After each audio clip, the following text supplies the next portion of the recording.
தமிழ் வளர்ச்சித்துறை வெளியிட்டிருக்கிற கலைச்சொல் வேட்டை நம்ம இப்போ பார்க்கலாம். ஃபஸ்ட்டு வந்து செஞ்சுரி. செஞ்சுரினாலே தெரியும் 100. அப்போ நூற்றீடு. ஆஃப் செஞ்சுரி அப்படின்னா அரை நூற்றீடு. கமெண்ட்ரி அப்படின்னா நிகழ்சுற்றி.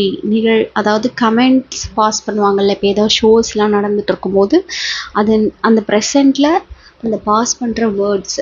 ஸோ அதை நிகழ்சுற்றின்ற பதத்தால் குறிக்கிறாங்க. அந்த நிகழ்சுற்றி வந்து பாஸ் பண்ணுறவர் வந்து கமெண்டேட்டர், அதான் நிகழ்சுற்றியர். அப்பியல்னா முறையீடு. Run rate. இப்போ ரேட்னா இந்த பதம் யூஸ் பண்ணுறாங்க, ஈட்டுகை அப்படின்னு. இப்போ ஏதாவது ஒரு பொருளை நம்ம வந்து விற்கிறோம் அப்படின்னா அதுக்கு ப்ராஃபிட் ஈட்டுறதுக்காக ரேட் ஃபிக்ஸ் பண்ணுவோம். ஸோ ரேட்னா ஈட்டுகைன்ற டேர்மை யூஸ் பண்ணுறாங்க.